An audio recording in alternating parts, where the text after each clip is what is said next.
Assalamualaikum warahmatullahi wabarakatuh. Perkenalkan, nama saya Indah dengan NIM 2004-11-4091 dari jurusan Sosial Ekonomi Perikanan. Baiklah, di sini saya akan menjelaskan sistem urogenital dan osmoregulasi. Baiklah, di sini saya akan menjelaskan cara kerja ginjal. Yang pertama, darah dari aorta dorsal dibawa ke ginjal lewat arteri ginjal. Yang kedua, melewati kapiler pada glomerulus dan melewati kapiler di sekitar tubulus. Dan selanjutnya yaitu meninggalkan ginjal lewat vena ginjal. Selanjutnya yaitu osmoregulasi pada ikan yang hidup di air tawar. Yang pertama, konsentrasi garam dalam cairan tubuh ikan lebih tinggi daripada konsentrasi garam pada air di luar tubuh ikan. Ikan dalam kondisi hipotonik terhadap lingkungan. Yang selanjutnya yaitu pada proses osmoregulasi, di mana kelebihan air yang masuk akan dibuang melalui ginjal. Kelebihan air ini akan dibuang dalam bentuk urin yang banyak dan encer. Selanjutnya yaitu pada ikan air tawar terdapat sel klorid yang berfungsi untuk mengambil garam-garam dari air yang memasukkan ke dalam tubuh ikan. Dan yang selanjutnya, sedangkan glomerulus pada ginjal berfungsi untuk menyaring air yang masuk, tetapi tetap mempertahankan agar garam-garam yang tidak banyak yang terbuang. Dengan demikian, kadar garam dan cairan dalam tubuh ikan dapat dipertahankan.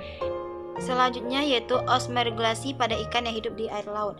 Yang pertama, kebalikan dari ikan air tawar. Ikan yang hidup di laut mempunyai konsentrasi garam dalam cairan tubuh yang jauh lebih rendah daripada konsentrasi garam di air yang ada di lingkungan, atau ikan dalam kondisi hipotonik. Yang kedua, pada proses osmoregulasi ini kadar air di dalam tubuh ikan dipertahankan agar tidak berkurang, sementara kadar garam dipertahankan tidak berlebihan. Cara yang dilakukan oleh ikan laut untuk mempertahankan kadar cairan serta garam dari dalam tubuhnya adalah dengan minum air dan dalam jumlah banyak dan mengeluarkan urin yang pekat, atau dengan kadar garam tinggi dalam jumlah yang sedikit. Baiklah, selanjutnya saya akan menjelaskan osmoregulasi pada ikan hiu. Pada ikan hiu, konsentrasi cairan di dalam dan di luar tubuh hampir sama karena terdapat urea dan senyawa nitrogen yang lain di dalam darah ikan hiu tersebut. Urea dan senyawa nitrogen tersebut dihasilkan oleh hati dan hanya sedikit yang terbuang lewat urin. Proses penyaringan darah di dalam ginjal ikan tetap dilakukan, tetapi ada bagian khusus dari tubuh ginjal yang mampu menyerap kembali urea dan senyawa lain tersebut. Hasil serapan ini kemudian dikembalikan lagi ke dalam darah tersebut. Selanjutnya saya akan menjelaskan ikan-ikan yang bersifat diaromus dan euryhalin. Ikan yang bersifat diaromus ini dapat dikelompokkan menjadi dua, yaitu anatromus, yaitu menetas di air tawar dan kemudian pindah ke laut untuk mencari makan dan tumbuh. Ikan akan kembali ke air tawar untuk berproduksi, contohnya adalah ikan salmon. Yang kedua adalah katatromus, yaitu menetas di air laut dan pindah ke air tawar untuk makan dan tumbuh. Pada waktu berproduksi kembali lagi ke laut. Selanjutnya, ikan yang bersifat euryhalin.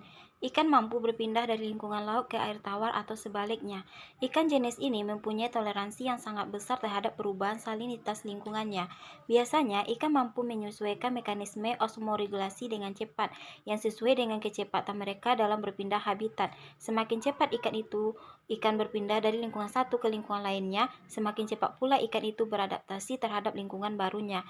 Untuk beradaptasi terhadap lingkungan laut, ikan euryhalin minum air laut, misalnya ikan rod dan belut atau sidat.